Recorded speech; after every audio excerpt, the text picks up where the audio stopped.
Carmen Pérez, pecuarista, e o professor Matheus Paranhos revezam na apresentação aqui do nosso Bem-Estar Animal. Hoje é a vez do professor Matheus Paranhos. Bom dia, professor. Tudo bem?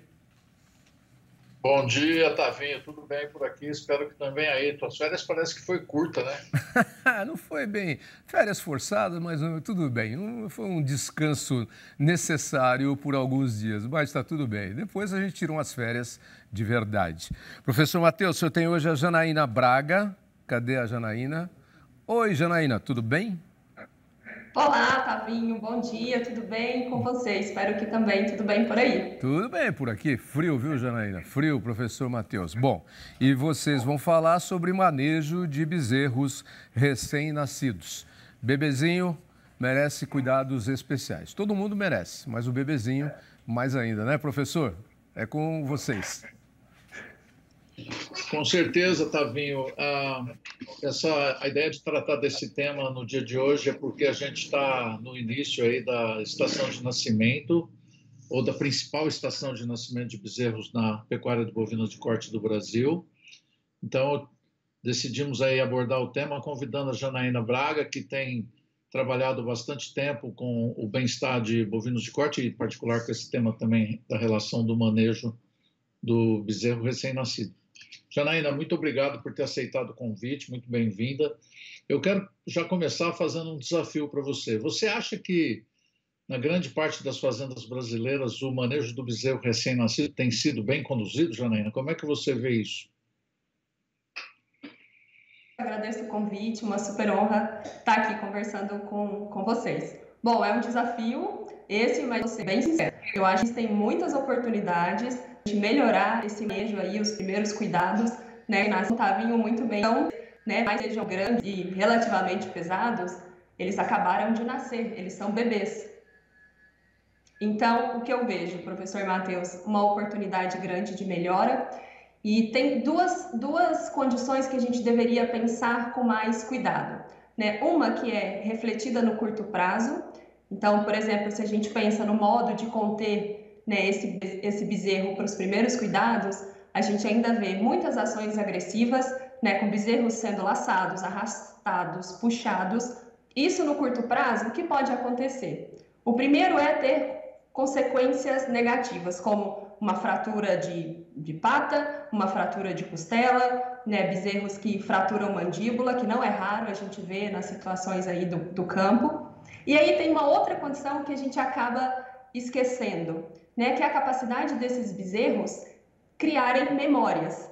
E quando a gente arrasta, puxa, laça e faz um bezerro agressivo, que tipo de memória a gente está colocando na cabeça desses bezerros? Né? Será que eles estão pensando que é uma experiência positiva encontrar o ser humano ou é uma experiência negativa? Né? Isso a gente vai vendo aí depois com consequências muito para frente, quando a gente leva esses animais para o curral e eles têm comportamentos negativos, né? Fruto desse primeiro contato negativo que ele teve com o ser humano. Então, a gente tem ações, né, que refletem ali imediatamente, com consequências negativas para o bem-estar dos animais, mas a gente tem também consequências aí a longo prazo, né, com essa formação de memória e a formação de comportamentos que a gente não deseja ver nos bovinos.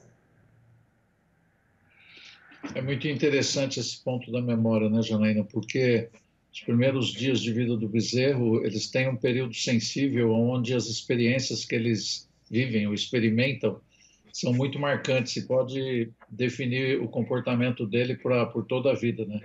É o conhecimento conhecido como imprinting para a formação de laços sociais e, nesse caso, ele vai formar um conhecimento para evitar a formação do laço social, buscando evitar os humanos, né?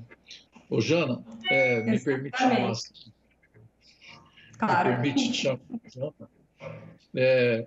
Um ponto, como é que isso pode ser evitado, né? Como é que é necessário muito investimento? Como é que as pessoas podem fazer para minimizar esse estresse causado nesse momento tão sensível da vida do animal e transformar essa relação em algo mais positivo logo no primeiro contato? Professor, no meu ponto de vista, né, como a gente sempre fala, é barato, porque a gente precisa apenas mudar a atitude, né? Ao invés de laçar, é pensar como que eu posso conduzir esse bezerro de uma maneira que na memória dele seja positiva, né? Não cause dor, não cause sofrimento e ainda mantenha o colaborador da fazenda em segurança. Né? Quais estratégias a gente pode pensar? Posso pensar em ter um cercadinho, uma maternidade, onde eu conduzo esses animais, né? Conduzo as vacas, os bezerros, depois eu tiro as vacas e fico somente com os bezerros. Né? Existem tantas possibilidades da gente mudar esse manejo, mas a mais barata delas é começar mudando a atitude, é entender que isso é importante, que os animais formam memórias e a partir daí pensar nas estratégias. Eu acho que você pegou um ponto importante, né? Às vezes o pessoal vai, quando o manejo é feito com o bezerro deitado no chão, ele não põe o bezerro no chão, ele joga no chão, né? E quando ele conduz o bezerro, ele o faz às vezes de uma forma que não é no ritmo do bezerro, que desrespeita esse ritmo e o bezerro não consegue acompanhar, acaba sendo laçado e arrastado. Paralelamente a essas práticas de condução e condução dos animais, tem outras atividades que a gente realiza no manejo do bezerro recém-nascido, né? Dentre elas, a gente pode destacar aí a cura do umbigo e também o processo de domesticação. Você podia falar alguma coisa sobre isso? Como realizar isso de uma forma...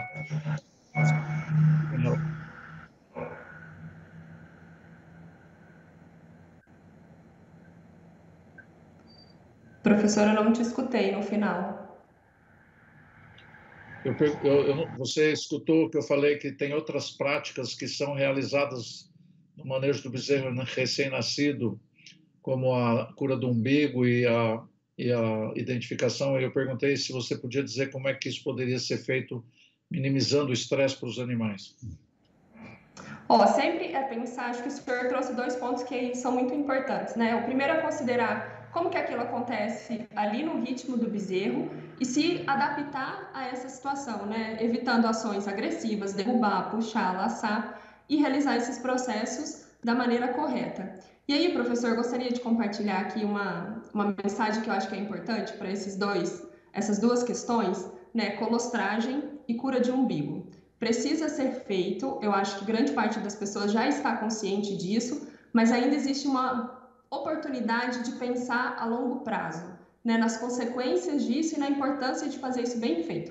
Então, quando a gente fala da cura do umbigo, né, imergir lá o coto umbilical dentro do iodo a 10% por pelo menos 30 segundos, a gente está fechando uma porta de comunicação que esse bezerro tinha com a mãe, mas que a partir do momento que ele nasce, perde a função. Só que ele continua ali sendo uma porta de entrada, né, para micro-organismos que estão ali no ambiente. Então, o que a gente vê a curto prazo? Se a gente não faz esse processo da maneira correta, a gente tem uma maior ocorrência de doença, certo? Nos animais, porque ali vai entrar micro-organismos. Mas a gente ainda não consegue pensar, ou pelo menos ter isso na prática, de que esse animal que adoece ali por mal cura do umbigo vai ter consequências ao longo de toda a vida, né? Então, é aquele animal que vai desempenhar numa condição inferior ao do lote, né? Isso considerando que eles têm a mesma genética, mesmo ambiente, mesma nutrição, porque ele teve um umbigo mal curado, desenvolveu, por exemplo, diarreia, pneumonia, que compromete, então, o sistema respiratório, o sistema, né, digestivo, afetando a absorção dos nutrientes. E é sempre aquele animal que a gente fala que é um animal agarrado, né? O animal que é tratado, que está ali no lote, mas ele não desempenha tão bem quanto os outros. E tudo isso começa lá no nascimento do bezerro, fazendo esse processo aí da cura do umbigo bem feita e da colostragem também, que é outro ponto, assim, muito, muito importante. A gente não pode pecar nesses 2 momentos aí com os bezerrinhos recém-nascidos. Janaína, eu não sei se você já viu, mas eu já tive a oportunidade de ver, mesmo com bezerro recém-nascido, com pouca musculatura e tudo mais, o pessoal já colocando uma marca-fogo, às vezes, do carimbo, mês e ano de nascimento. O que você acha disso? Eu acho que é uma prática que pode ser abolida, né? Pensando que é um animal que acabou de nascer, que a gente precisa formar memórias positivas para que ele desenvolva comportamentos que nós esperamos que seja bom para eles e também para nós, né, que nos ofereça segurança aí no manejo. E, né, professor, existem tantas outras formas muito mais amigáveis de identificar os animais, com brincos, com tatuagens, com coisas que não oferecem, né, tanta dor e são tão eficientes quanto. Então, no meu ponto de vista, é uma prática que precisa ser revista, né, do ponto de vista do bem-estar dos animais e porque também existem outras alternativas tão eficientes quanto. Muito bem, então, aparentemente, com base em tudo que você falou aí, eu fico com a sensação de que para melhorar o manejo e o bem-estar dos bezerros recém-nascidos, a gente tem que investir em atenção e cuidado, e que isso não custa muito, né? É só uma questão de modificar a forma com que nós trabalhamos. Janaína, eu agradeço a tua participação, te passo aí para as palavras finais, reiterando então esses agradecimentos e dizendo que é muito importante as informações que você trouxe aqui para a gente hoje. Oi, professor, eu agradeço muito a oportunidade, o convite, e gostaria de dizer, né, como a gente sempre comenta em todas as nossas discussões e oportunidade de conversar sobre bem-estar animal, que tudo começa com o nascimento do bezerro. Então, deixe esse começo ser da melhor maneira possível, né? Considere ali que você tem um recém-nascido e que tudo que você faz com ele vai refletir na vida dele e, consequentemente, na nossa. Um abraço e obrigada aí pela oportunidade. Eu que agradeço. Tavinho, eu estou devolvendo aí a palavra para ti. Ô, professor, Janaína, bacana essa conversa aí.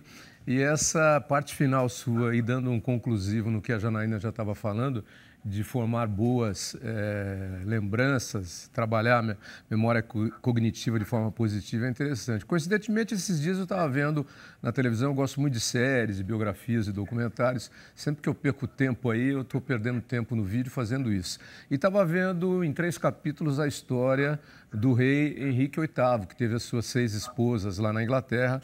Ele foi um rei muito brilhante, por um lado, mas ele tinha um outro aspecto que era de manipulador e algumas outras coisas. E isso tudo estava muito associado à sua infância, né? A gente sabe muito bem disso através de psicologia e sociologia, mas a série expõe bem isso, que estava, esse outro lado dele, que não era tão legal, estava muito associado a má informações e coisas negativas que ele registrou na sua infância. Então, eu imagino aí um bezerrinho recebendo uma marca a fogo. Eu não sei se ainda a medicina trabalha nisso, mas a gente, quando nasceu, o médico, no mínimo, pendurava assim e dava um tapinha no bumbum, mas era para a gente acordar e falar, chora e vai em frente, amigo, porque a vida não dá moleza, não. Eu não sei se ainda é assim, porque os meus filhos já nasceram faz tempo e cresceram. Mas era no máximo isso, né? Então, podia pegar o bezerrinho e dar um incentivinho nele, assim, falar, bicho, vai embora aí que a vida é grande, você tem um longo caminho pela frente. Então, essa é uma memória boa que vai ficar guardada. As memórias ruins, eu acho que não tem que ser guardadas de jeito nenhum e tem que ser mudadas, né? A Janaína foi muito sutil, inclusive, quando disse, olha, eu acho que isso pode ser modificado, pode ser abolido. Ela falou, não, eu sou contra. Ela não falou isso. Ela falou, eu acho que existem outras formas de marcar, não tão violentas, que vão marcar não só o couro do animal, mas também uma parte do seu cérebro. Obrigado, Janaína. Obrigado, professor Matheus. E até a próxima. Obrigado. Tchau, gente. Até mais.